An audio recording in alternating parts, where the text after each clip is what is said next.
This is Jennifer Alden reporting from police headquarters. Developments in the case of the torturer serial killer.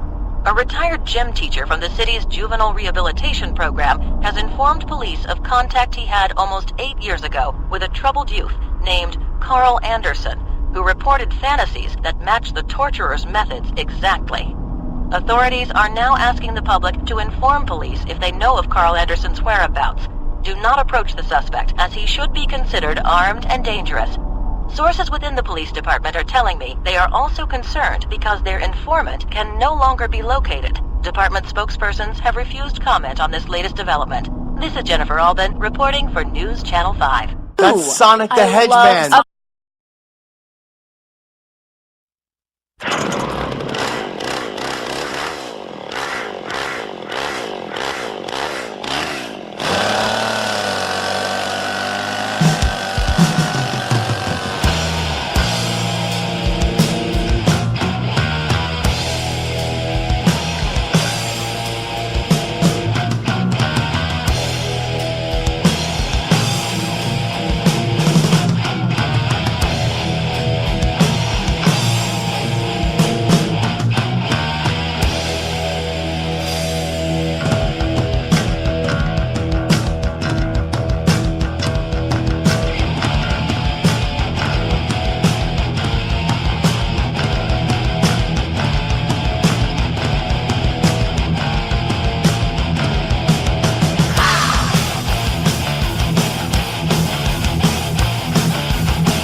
Welcome to the Grunt Free Press Podcast.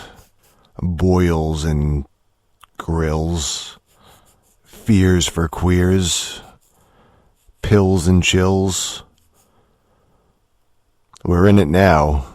It's Spooktober, and there is no escape. Literally, there's no escape. I dropped my keyboard on the floor, and the escape key flew off. Fucking looked everywhere for it, no sign of it. Thankfully, I don't make mistakes or quit anything. As you can tell from the website, www.gruntfreepress.com. That's still there. Podcast at gruntfreepress.com is still a letter crematorium. I mean, if you guys are sending letters there, I mean, someone must be turning them into ashes and scattering them off the top of Disney's Haunted Mansion, because that's the only logical explanation of why I'm not getting them. Gremlins in the system, maybe. On absolute deicide, Speaking of hiss, I got some new cats now. If any long-time listeners, I talked about my fucking cat getting hit like 6 months ago or something like that. Got 2 new ones, so we'll see how that works out. They're black and white, they're spooky. So, anyways, there are 3 things that we cover on this show. Video games, for some reason, poorly. The occasional movie, especially around this special time of the year. And also my analytics tell me that the number one reason that people tune in is coffee talk.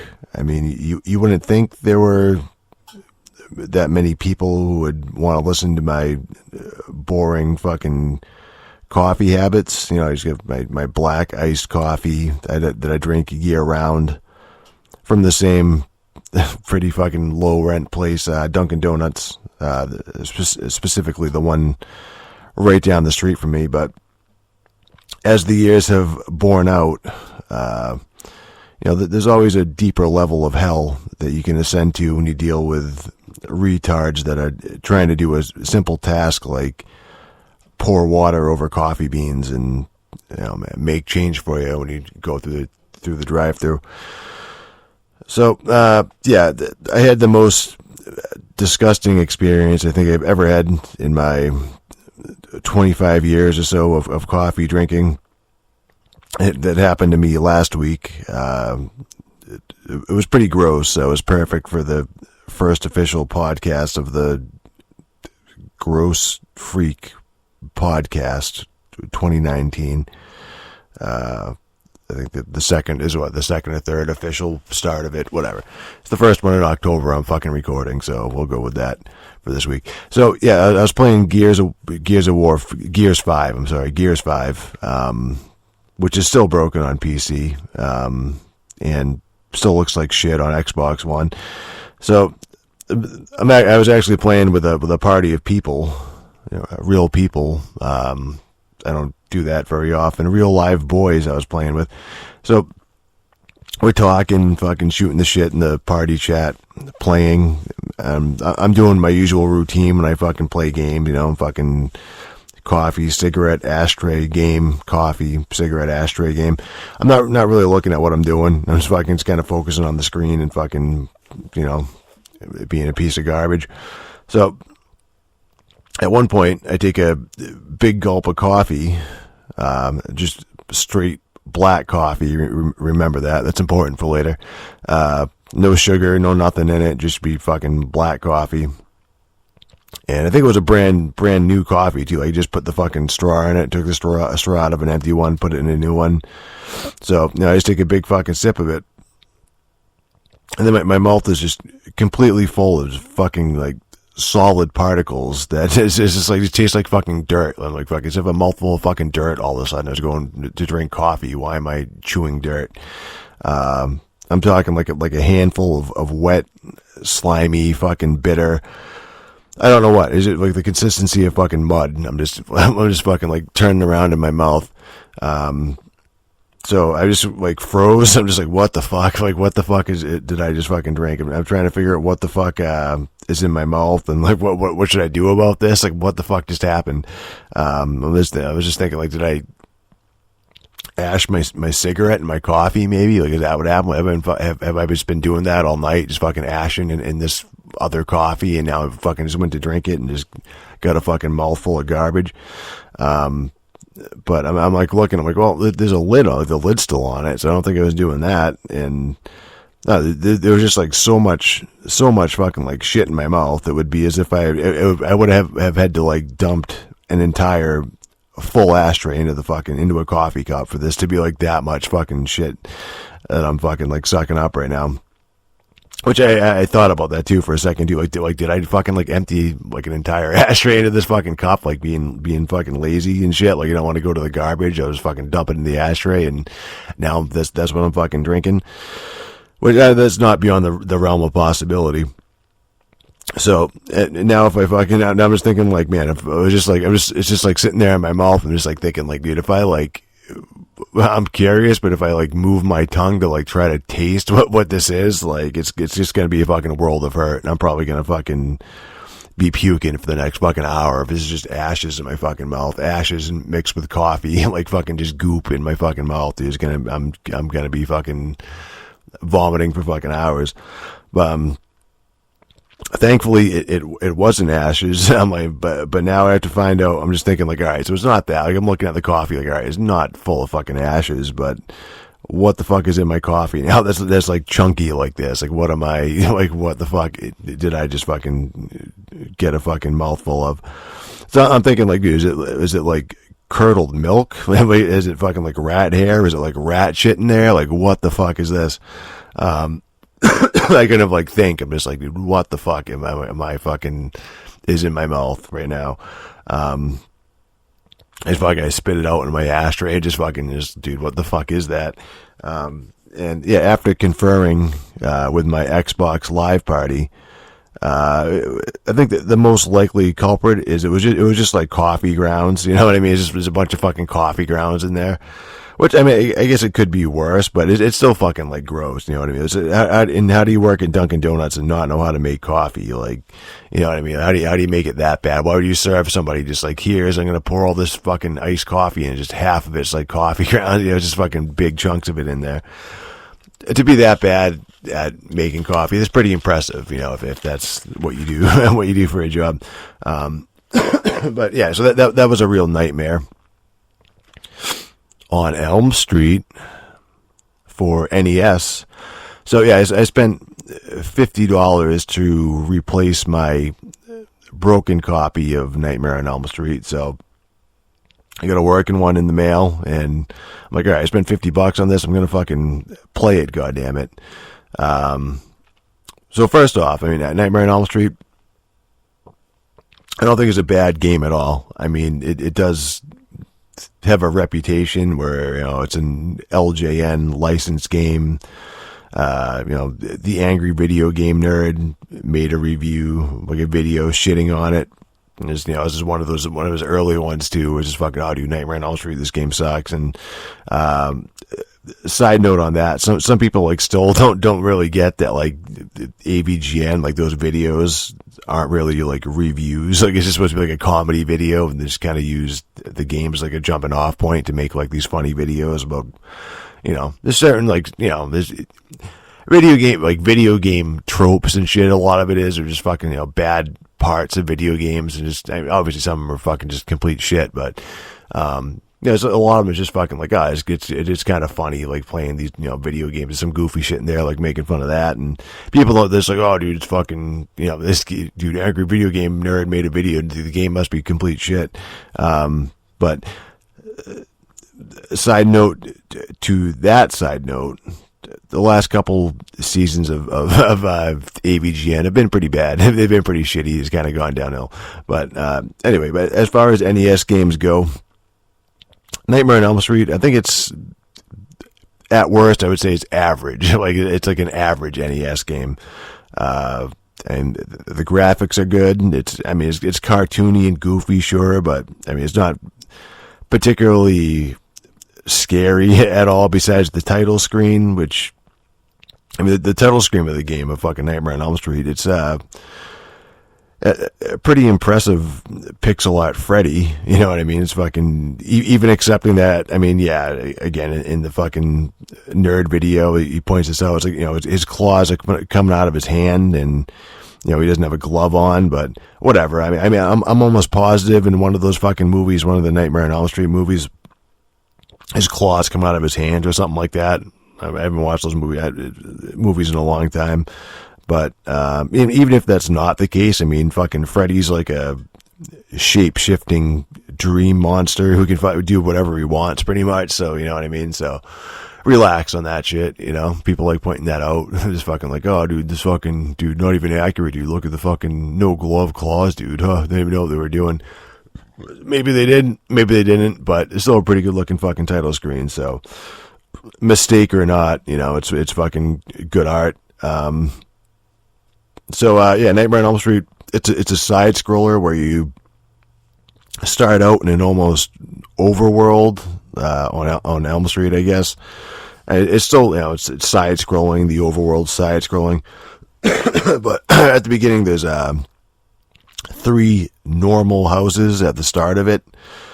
And one of those 3 houses is going to be one that you can randomly get into. For some reason, it's not just the first... you know, it's not just the first house every time, or even like, oh, you go into the second house first. It just, they mix it up, right? Just those 3 houses for some reason. But then it's like, after you do those 3, it's a set order you go into after that, where I think it's like junkyard, cemetery, then like an abandoned house, and the school, I think, is the last level. I believe. I think that's how it goes. So you go into each location, pretty much when the game lets you, you just fucking go in that order. It's a bitch getting, for whatever reason, like going into the houses is a real fucking pain in the ass. Like, you know, he should just be able to press up on the D-pad and walk up there, but it's like, yeah, I'm fucking like hitting up. You just have to sit and like, go to like a certain spot, and it's like a certain pixel or something that'll let you go in there. So those 3 houses, I just go back and forth to a lot. Like, well, I've been to all 3 of these. It's not letting me in. You just have to like be like real precise about it. So once you're in one of them, inside like an interior location, you have to collect all of Freddy's scattered bones that are on the level, which will open up a boss fight at the end. All of the bosses are iterations of Freddy Kreuger. It's like the first one's just his glove or his head that spits severed tongues at you.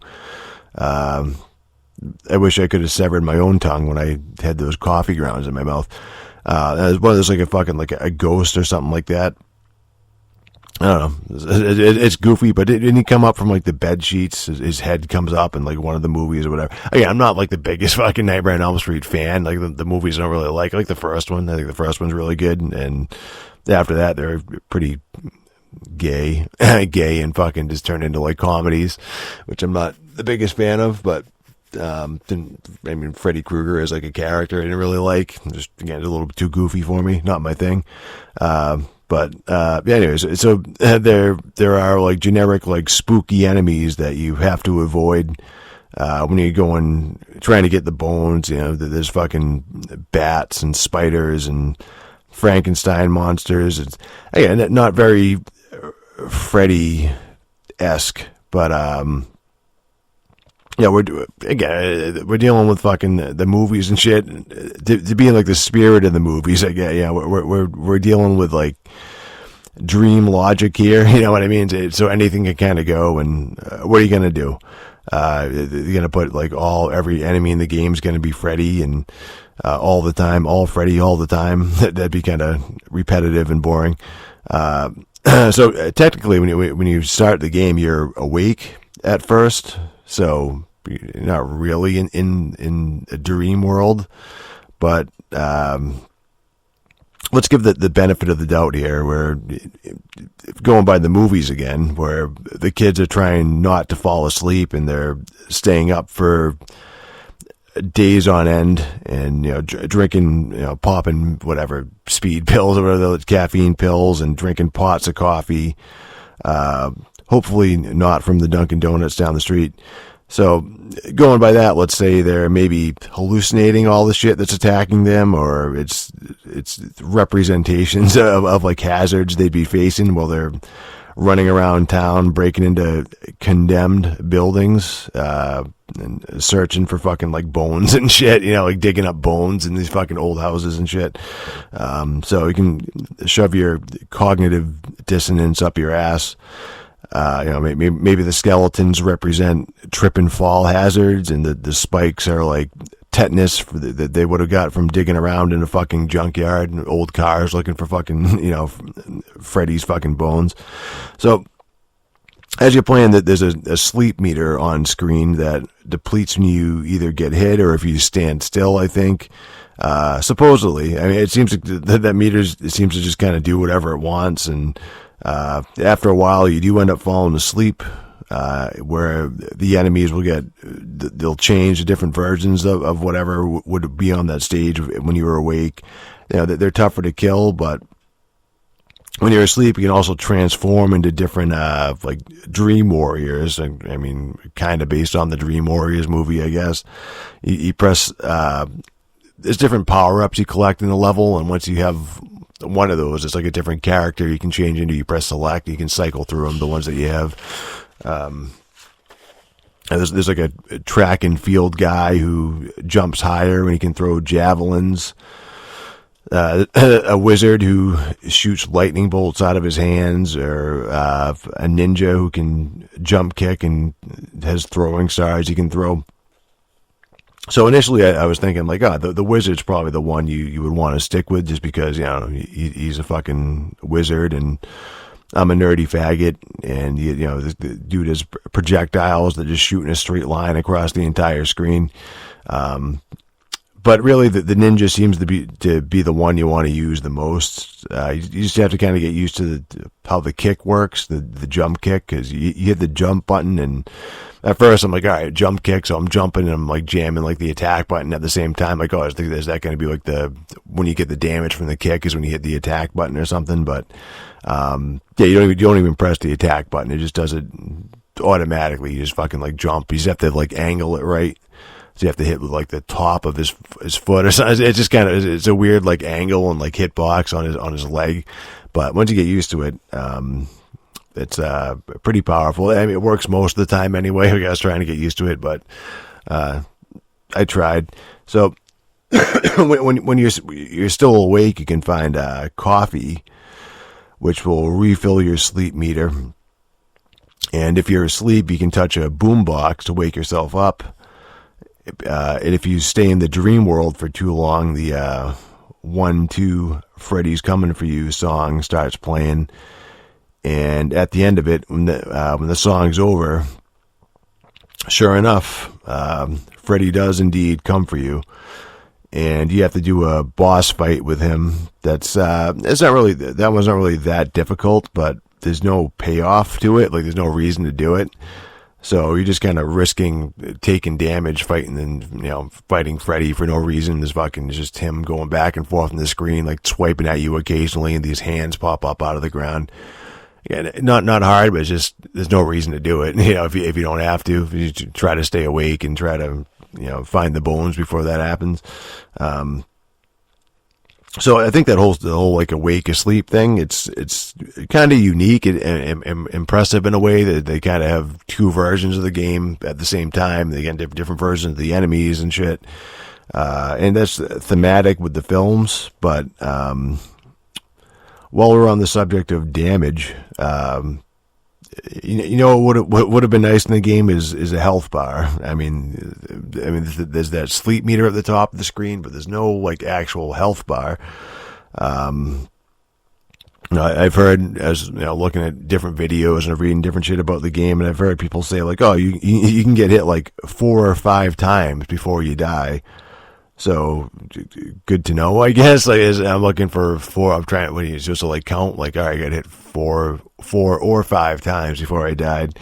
I mean, just fucking show me. You know what I mean? You have 5 lives, 3 continues, but because I can't see how much life I have at any given moment, I find myself being, I just get like reckless while I'm playing. So I don't know, dude. I don't know how much fucking health I have left or how many continues or whatever. I'm just like, I don't know, I'll just fucking go and, oh well, I got hit. I guess I'll try to take advantage of the invincibility they give you for a couple seconds afterwards, and while I'm fucking like blinking, try to like do some platforming or something, and then I'm playing, then I'm out of fucking lives and continues before I know it, because it wasn't really fucking pain. I'm just like, I don't know, dude, and just keep going, I guess. Don't worry about the lives or whatever.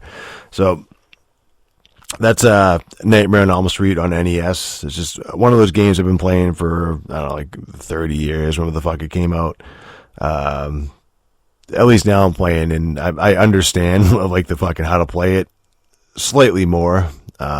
But I think I could play it for another like 30 fucking years and probably not fucking beat it. I mean, it's not, I wouldn't even say it's even traditionally that difficult. It's just a lot of like cheap random hits and deaths and shit that it just like piles up. You like pay attention, just fucking like, I got hit. I don't know, dude, and fucking keep going. And then like, I lost a life, I guess. And then, I don't know, fucking continue. And then you just fucking done before you know it, Again, I don't think it's terrible. It's an okay game. I'd say average fucking NES game. Too bad there aren't any helpful codes for it, like a code vein, perhaps. If you missed last week's summary, so code vein is Dark Souls, but with anime vampires. So yeah, there's this balancing act with the game where it teeters between like a straightforward, just Souls-like, it's like, all right, cool, it's just pretty much Dark Souls, cartoon anime Dark Souls and shit. But then it's also anime, it kind of gets bogged down in that typical genre, or whatever the fuck, the typical anime tropey bullshit, which is not so cool, and the whole vampire thing is also another factor, which I'm just kind of indifferent to, but that's the horror aspect of it. That's why we're talking about it. So, so yeah, the combat in it is it's rather like hit or miss, I would say. I mean that in every sense of the phrase. So the main issues I have with Code Vein seem to be the same horror shit that bothers me. And it seems like most fucking newer games that I play, I've just run into these fucking issues that just like bother me. That's level design and AI. When like both of those ones, it's just not good. So for some reason, you hear it all the time. Take a fucking shot when they're fucking announcing the new consoles that's supposed to come out next year or whatever. You can fucking just play a game of it, and whenever you hear like, oh, we have all this more powerful hardware, just imagine how all the fucking extra computing power can assist to make like more realistic AI fucking algorithms to make your companions more intelligent and responsive and blah blah blah. It's not just for better graphics. It's fucking, we're gonna make the fucking AI so much better. And then we get fucking, Gears of War, Gears of War 5, you still have fucking teammates walking into walls, and, it's like it's fucking 2006 all over again, and then fucking Code Vein's friendly AI, which is, they just fucking don't know what the fuck they're doing half the time. It seems like they just don't know whether to be like super aggressive or just fucking do nothing. Is one or the other. They're either like so aggressive that you can just almost let them do all of the fighting, which kind of ruins the game, or they freak out during boss fights. They don't know what to do, and they might as well just fucking like not be there. Like they're just fucking like in the bedless, taking like range shots that don't hit at all, or fucking just doing like combos and missing and just being fucking useless. But they're essential to keep them alive, because once you run out of health, once you die, pretty much, like you have this fucking passive ability that you can only do when your companion's alive, that they'll like heal you again. Like they'll take some of their life and give it to you, which is the main thing they're good for. But it's essentially like almost having another Estus flask or whatever, where they transfer some health to you. And I mean, it's just fucking like handy. You're just fucking like, oh, I just died when I didn't think I was going to. I wasn't paying attention, and fucking like, oh, okay, I always have another chance to fucking refill you. And that's like on a cooldown too. They can do that multiple times, and you kind of need that for this game, you know? But yeah, when it drove me nuts was when I was facing Code Vein's version of Ornstein and Smo. Because of course, they have a fucking their version of that. You know, most of the other bosses in the game I found to be fairly original. I mean, there was like, you'll face like, oh, is this going to be, what the fuck was that other game I was playing? Like whatever. So yeah, there's like fucking like, oh, you know, it's like, all right, you go into a boss fight and the boss looks like a butterfly looking bitch. So, but then like when we're actually doing the fighting, it's like, oh, the fight's not at all like the Moonlight Butterfly fight, or anything. It's not like you're on a fucking bridge and the thing's like shooting like orbs at you. It's fucking, you know, just going in and doing like melee combat in an arena. Especially the one in Code Vein is actually much more difficult than the Dark Souls fucking Moonlight Butterfly.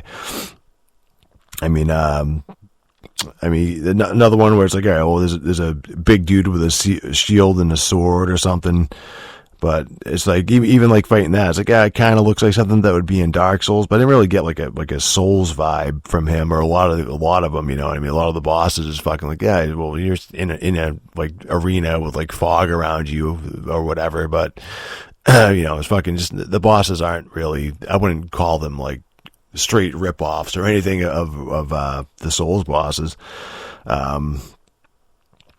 So, you know, there's some fucking like panther chick, you know, a chick of, you know, in like panther armor and like an opera singer.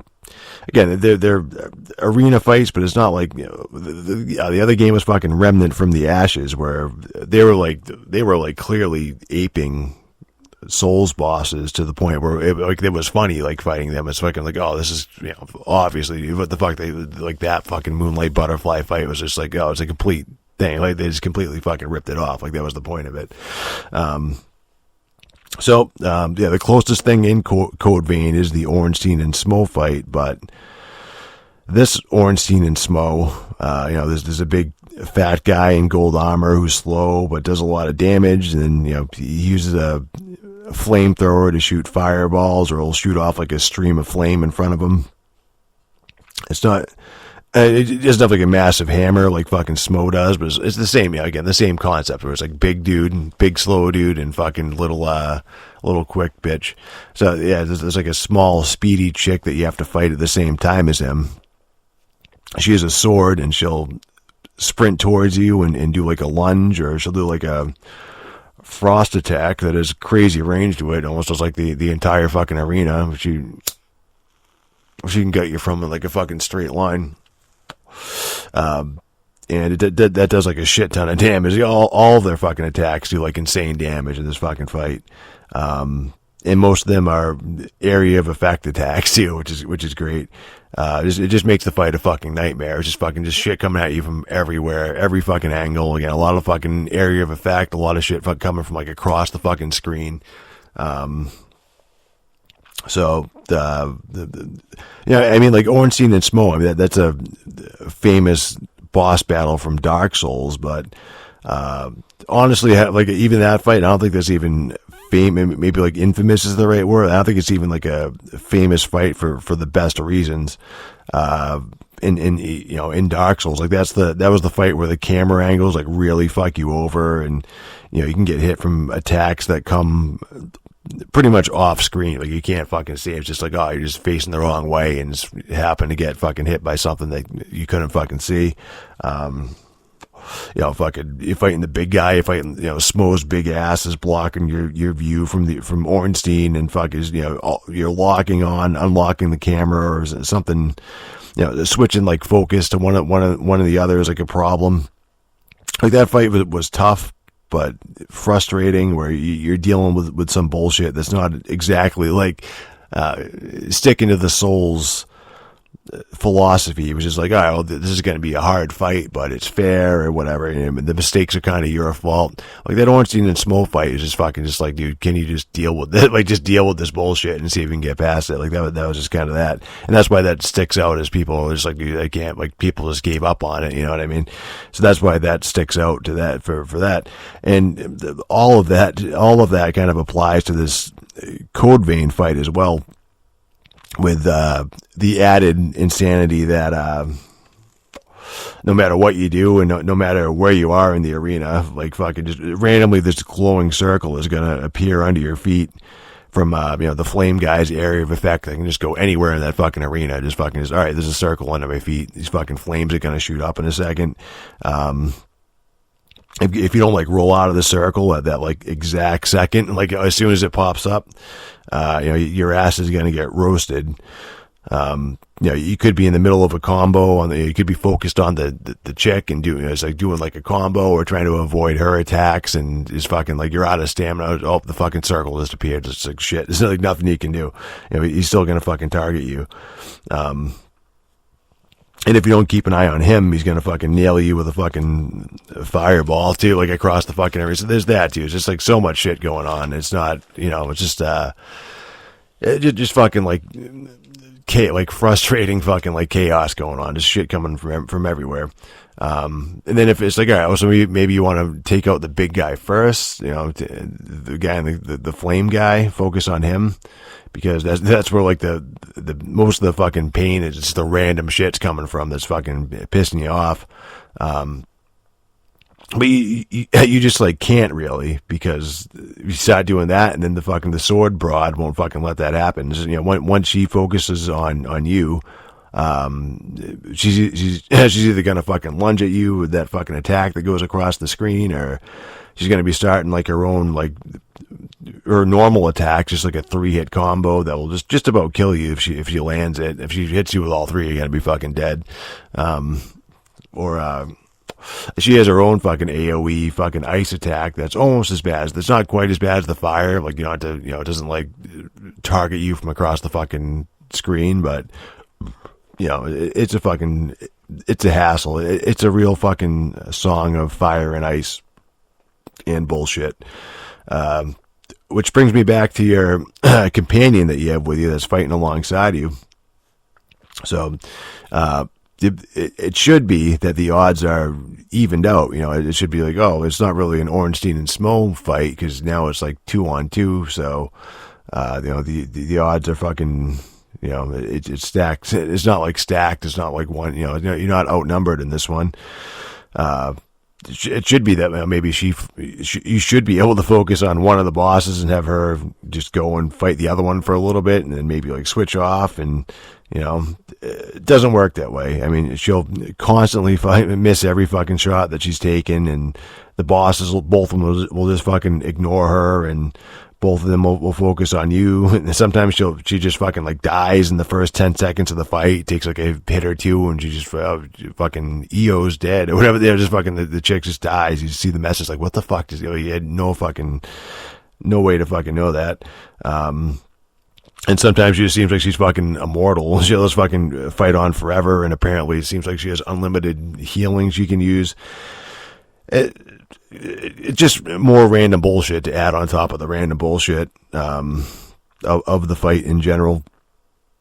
But yeah, I did it. I mean, I got past it. But even when I beat it, I didn't feel like, oh, I mastered that fight or anything like that. And also, I'll take like those fucking boss fights, and I'll try them fucking over and over and get my ass kicked for hours, even when it's kind of bullshit. Just so long as I can like jump back in and fucking try again. I mean, that's a fucking godsend too, as compared to the majority of Code Vein, like the rest of Code Veins, like the exploration and shit, like just the normal gameplay, like the boss fight parts of fucking Code Vein. So the bosses aren't the best, the boss fights aren't the best, but at least they're fucking like boss fights. It's not too much shit you got to go through. Which brings us full circle to the whole level design thing.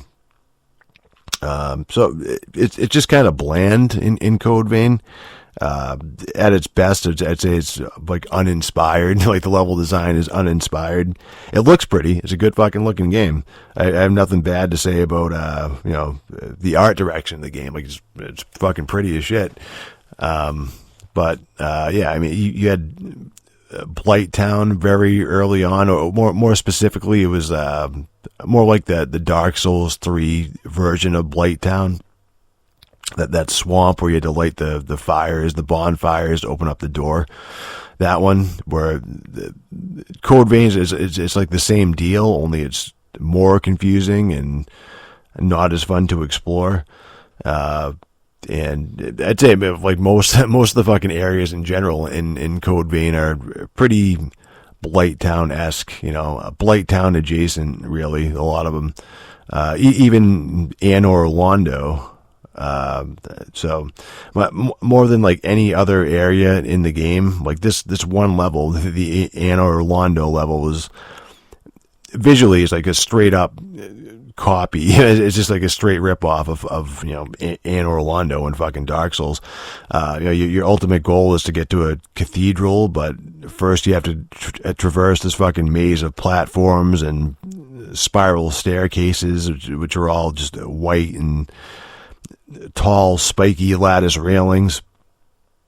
I mean, it's literally like they fucking bought the assets to Anor Londo and just stamped them into, they made the level and just fucking like stamped it all in, what I mean, in a fucking level editor. And the enemies they're all fucking like lanky knights with swords and axes and shields and spears that are infused with lightning. But it's not designed well. I mean, that's the problem there.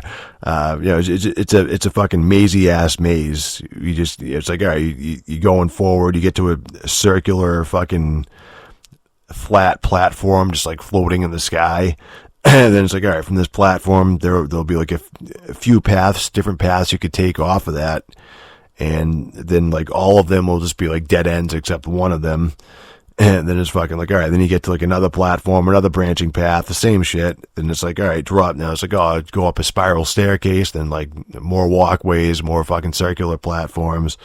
Drop down to like, there'll be like a break in the railing. We can drop down to like a walkway below you. And then you drop down. It's like, oh, maybe you found a new area you haven't been yet, or maybe it's just fucking like taking you back to where you've already been, like it's a shortcut to like fucking like back to where you already were.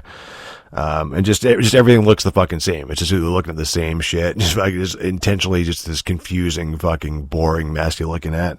There's no landmarks, no variety, like no real sense of progression anywhere.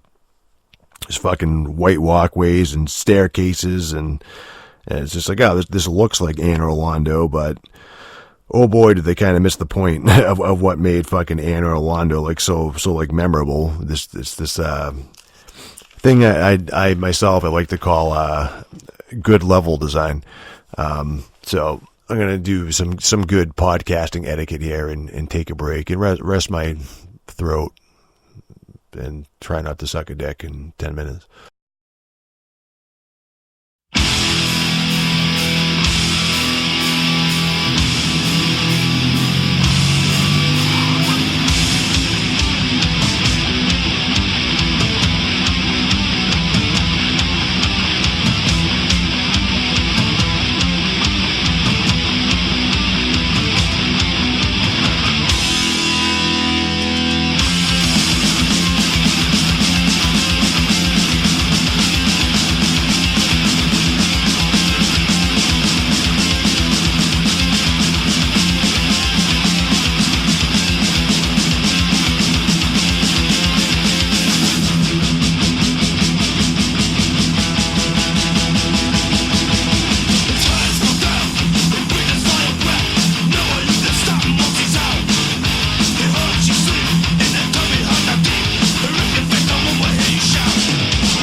couldn't do it.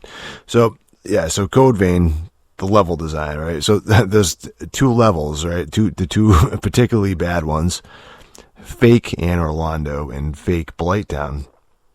They're fortunately or unfortunately the worst in Code Vein, but they're both early on. So I mean, it's just like it doesn't set up the best expectations for level design. As you go into this, is fucking like, oh man, this is gonna be fucking bad. But every other one after that, I mean, they're usually pretty boring. You know what I mean? Like the environments look nice. Again, I'm not bad mouthing the way the game fucking looks. I think the Code Vein looks fucking great. But yeah, the levels are just kind of like flat, repetitive.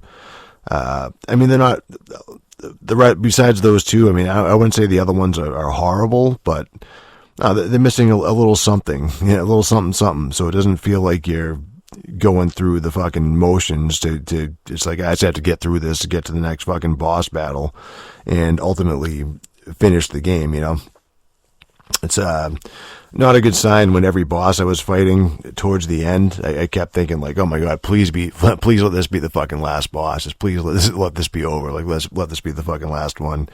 So Code Vein, it's all right. I mean, I wish they either strayed a bit further from the Souls formula and just tried doing their own thing completely and just just made like a fucking action game, made their own fucking style of action game, with that fucking art style that's fucking great. Or if they were better at just making Souls levels, but the visuals are there, the fucking concept is there. I'd love for them to make a fucking sequel and just find their footing more about what they wanted to do with it. Or if there was some way they could make like a Code Vein director's cut of sorts, only where they would actually like content from it, like there'd be less content and made it almost like a boss rush with just like the cutscenes in between or something like that. That might have worked better too. If you disagree, please don't condemn me. Otherwise, I might snap and kill you. So you could say that would be my criminal origins. Trademark Sega and Monolith Studios. Yep, you could say that. So, yeah. So, Condemned is one of those games I played so many fucking times, probably like a dozen or so. Most of the big moments in it are burned into my subconscious. A lot of the famous scenes, in the game that if you fucking follow, like a lot of like, oh dude, Condemned, this is why Condemned was great and blah, blah, blah, or whatever. You see that occasionally, like not so much anymore. Again, it's kind of felt like when it first came out, it was almost like ignored or whatever, or underrated. And a couple years later, it was like, oh, dude, Condemned was fucking really good, but here's what you missed. And now it's just nobody talks about fucking Condemned anymore. But a lot of those big moments, the famous scenes, the mannequins in the department store, the farmhouse, the corpse in the school locker. I mean, I've seen it so many times that they don't really get me anymore, but I also, I try to, I don't fucking play it every day, spaced out like every year or two, I'll replay it. So I don't really know exactly when those are coming or remember exactly what they are, but I just kind of get this tinge in my brain, like fucking, like, isn't there something coming up, like right around here, somewhere around here, something happens, and it's like, oh, right, this is the part where the fucking 50 bums break through the windows in the farmhouse and attack you, and I have to beat them up with fucking a fire poker until I kill the one that is a fire axe so I can go cut down the piano from the staircase. Like, oh, okay, I remember this fucking part. I think Condemned, I think it's a classic. I mean, but it's in the same code vein as Silent Hill 2. Or I played it so much, it's just fucking, it's just like comfort food at this point. It's like, I know what I'm playing. I'm just fucking, I'm just going through. And, I did mix it up slightly this time by playing it on PC for the first time. And but it didn't look like drastically better than what I remember playing on the 360. And I actually looked on the Steam discussions for, I'm like, all right, is there any kind of like graphical mods or whatever, texture packs or shit like that? I can, after I played it like, just plain vanilla for a couple hours. And I'm like, all right, well, it didn't look fucking like that great, like as good as I thought it would. I thought I would have been like, oh wow, this fucking looks great and fucking, up-res textures or whatever. But I'm like, all right, is there anything here that can make it mods or anything like that? But all I could find was just basic fixes. Like when I first played it as it came on Steam, I was like, I was really impressed with the sound design in it. I'm like, I thought this is it's an interesting direction they took here to use like so much silence. Like, you're on a subway train that wasn't making any noise, and you'll be walking through buildings. There's long stretches of just like silence. Like there's no ambient music or really any sound effects going on. I was just thinking, I played this game a bunch. I'm like, I don't remember that from all the other times I played it. So I don't know. I'll just make note of that mentally. It's something interesting. I don't remember. It's something that's just sticking out now anyway. But it turns out the PC port is just missing sound files. So like just completely missing a bunch of sound files from it. So it's a bug. You know what I mean? I was just fucking playing like, oh, this is really interesting. This is fucking, this is pretty cool. And then fucking like, oh no, it's just missing a bunch of shit.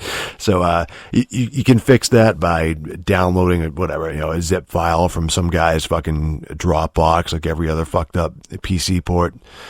So I did that. I was like halfway through, and that fixes it. Controller support for newer gamepad doesn't work either. I mean, you might be able to play with a 360 controller, no problem. But I was trying to play with the Xbox One controller, and it's like, God, it's not reading whatever certain buttons, and the other ones are fucked up. But I mean, you could use whatever. Again, in the Steam discussion, it's like, oh, here's a fix for it. But I mean, the fixes use fucking X-Patter or Controller Companion. But instead, I'm like, I use the keyboard and the mouse just to switch it up, just a cunt hair, a different experience anyway, control wise, rather than playing with a 360 controller like I have the past dozen. Using a keyboard and mouse, it works, but I do think with all the melee combat, it's a little bit too precise. It's not a precise game at all. It's not about like precise aiming. They try to limit your guns and shit. When you do have a gun, there's no crosshair on it. It's not supposed to be like that. So, I mean, that using a mouse doesn't really do much. I'd rather play with a controller with, the analog sticks and the triggers for when you're swinging and blocking in the melee combat. So, I mean, in my opinion, well, it is nice to have, like, it's condemned on PC. You don't have to worry about hooking up the 360 to play this. And, but the PC version with the missing sounds and the fucked up controller support, and again, graphically, it's not like nothing great, nothing. I don't think it's that much of an upgrade from the 360 version. So I would say the 360 version is the way to go. Like, that's the definitive one if you can play it. Just a little note, pro tip. So, I mean, if you're not aware of what Condemn's about, you can watch the hour-long video review I did of it like 8 years ago. But briefly, it's it's a first-person horror game. Yeah, you're an sort of FBI type agent, some other made-up agency. I don't know, fucking investigating whatever special unit, special crime unit, whatever the fuck it is. So yeah, you're tracking down these serial killers in rundown buildings that are inhabited by violent, crazed homeless people. There's also some kind of mysterious brain-rotting disease that's affecting both people and birds. Apparently, he's going around collecting dead birds. So early on, as you're investigating a murder scene, you chase down the suspected killer who's still in the building, but he knocks you out, and then he takes your gun and uses it to shoot some police officers, and you get framed for it. So for the rest of the game, you're both trying to find you're hunting that killer down, and you're being hunted by the authorities who want to take you in. So you're looking for serial killer X, who's a serial killer who kills other serial killers, kind of like Dexter, but not as gay. But yeah, he uses their own methods to kill them.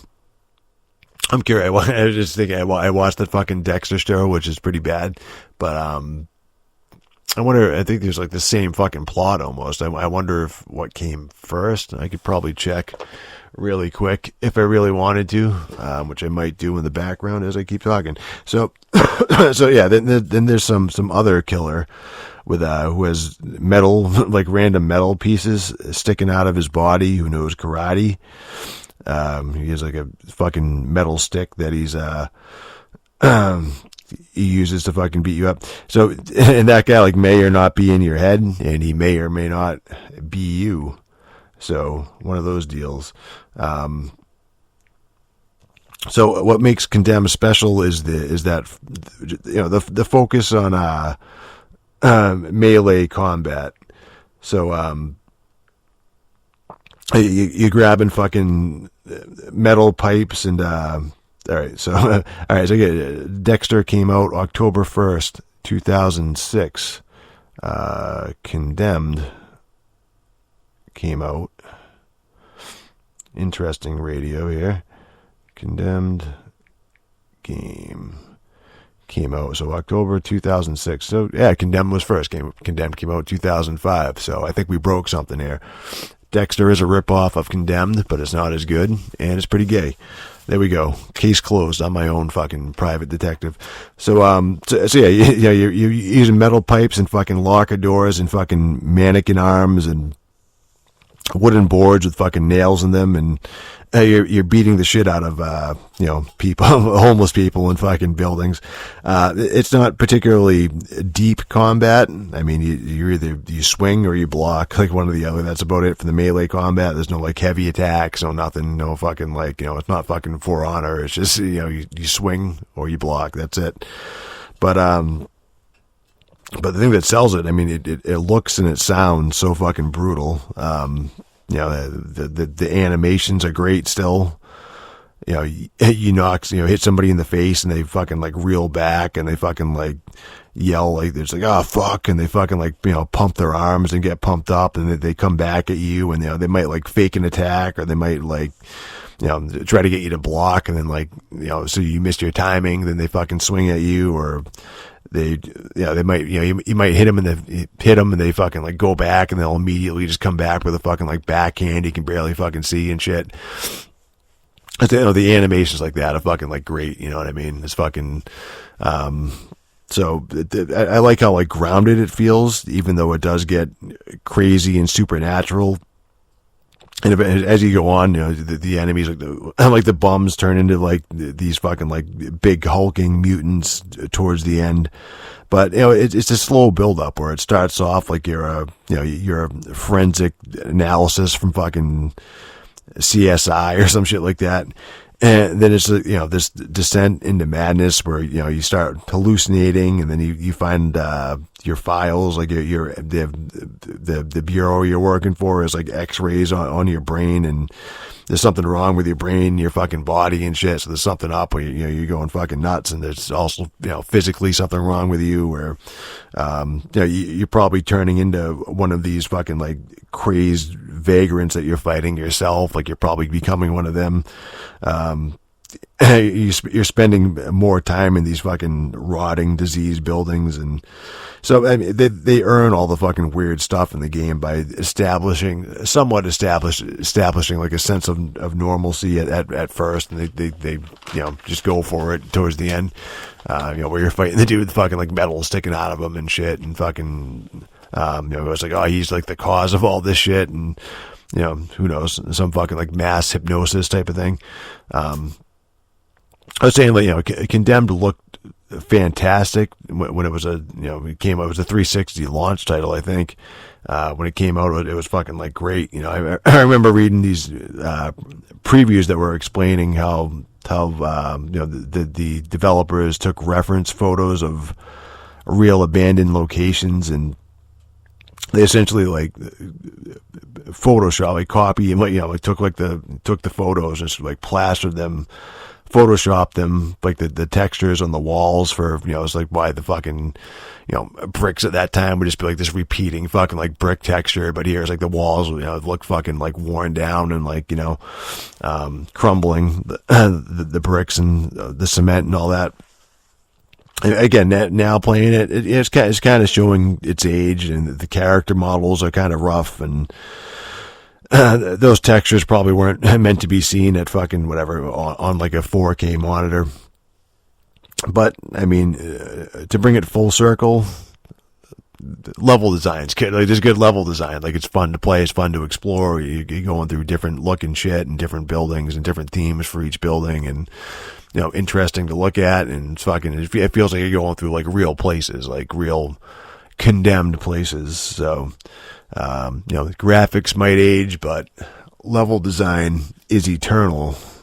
Doom Eternal. That's a game that's not out yet. I didn't play that. Instead, we've got the next best thing for you, which is Doom Annihilation, which is not a game, but seeing as how it's Spookfest, we try to watch some horror movies every now and then to get into the Christmas spirit. So Doom Annihilation is indeed based on the Doom video games. It also has nothing to do with the 2008 Doom movie with The Rock, thankfully, because that movie was complete dog shit. I fucking hated that fucking movie. And yeah, from like this movie was first announced, they were talking about it.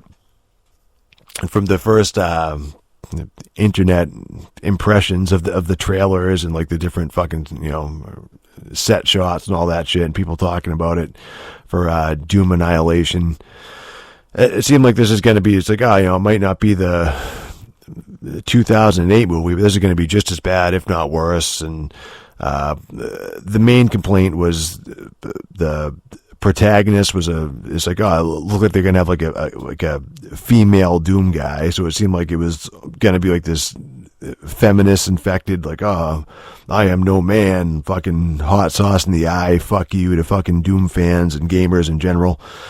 And it's like, all the fucking outrage critics, the fucking people will just get mad at everything, just fucking it just seemed like it's like, this is going to destroying a fucking great franchise again that started fucking 30 years ago, because they can't top it, so they're going to sell it on fucking woke points and just fuck it all up. Not the case, really. It's not one of those movies. It's definitely not one of those fucking like movies. It's not what they're going for. There is no Doom guy in Doom Annihilation. It's actually more like a complete blatant ripoff of Aliens, and like the movie Aliens, where there's an ensemble cast of space marines, and I mean the lone survivor, I mean, if you want to call her the protagonist, like the one that they were selling is like, here's the star or whatever, but spoiler, the one that survives at the end, she's actually more of like an Ellen Ripley type than anything. It's closer to that than fucking like, the Doom guy, definitely.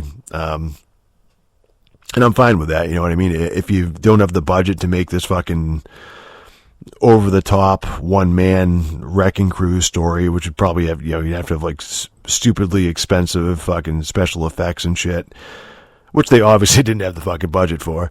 Just make it's like, I was going to make a cheesy fucking Aliens clone with zombies in it, and it's fucking just follow the Doom story, and that's pretty much what they did. So the thing is with the movie too, I mean, there's really nothing really wrong with the script. Like, I think the writing is pretty solid. I mean, I think it could have been like a legitimately like great fucking movie if they had any kind of budget, like any kind of money to fucking spend on it. It's like, this could have been pretty fucking good. Even like the acting is good. I mean, good for the tier of performers that they got, that they could afford, I guess. I mean, they're really going for it. Like, they're not, nobody seems like, we're in a bad movie, like doing that or whatever. So it's like, it's just, pretty amateur actors, I guess, like trying their best.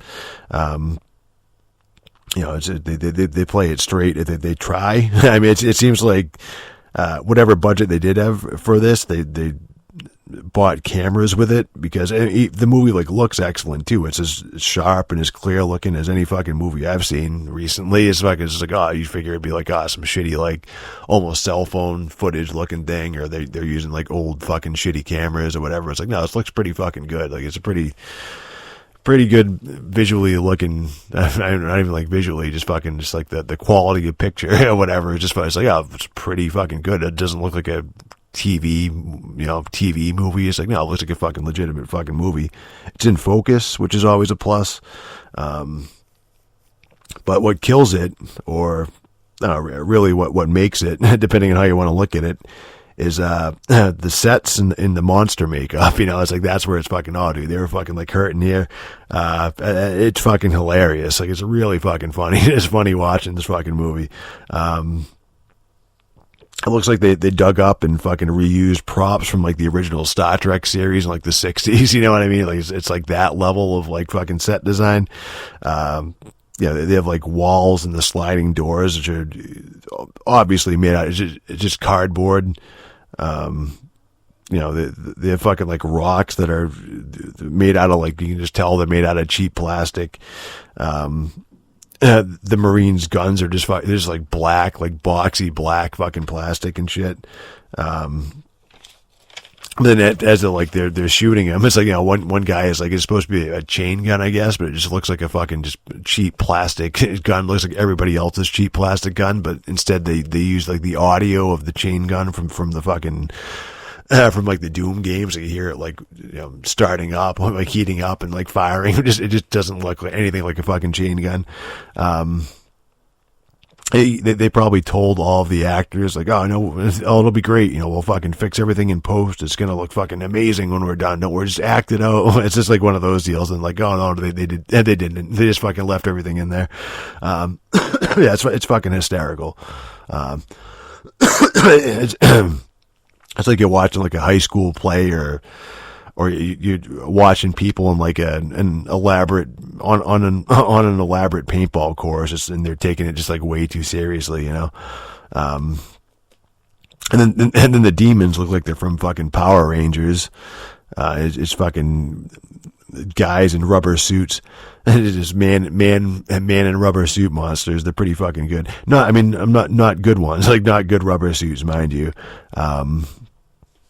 And then they reuse the same zombies. All the zombies look the same. I'm sure they just use the same ones over and over in different shots. And that's all they even attempted to put in there for monsters. It's just fucking, they have imps and zombies, and they probably looked at what else do we have? What else is in the Doom game? It's all right, well, there's caco demons and fucking pinkies and shit, lost souls. And it's well, how much work is that going to be? And it's maybe we'll just stick with, the easiest man-sized ones. Those are the ones we'll go for. Yeah, plot-wise, it sticks fairly close to the games. The United Aerospace Corporation finds alien technology. These teleporters that are from an ancient race, and they experiment with them, which opens up a portal to a hell-like dimension, and demons come through. And then, and then the Space Marines go to the Mars moon colony of Phobos and then they find fucking possessed scientists and fucking monsters, and they shoot them. So, I mean, slam dunk there. It's it's pretty close. I mean, Doom 3, which is probably the most plot heavy one, where they, you're picking up the audio recordings and reading through files. So, it's pretty close to that. I mean, they went for it. I mean, it's fucking there. They're following that.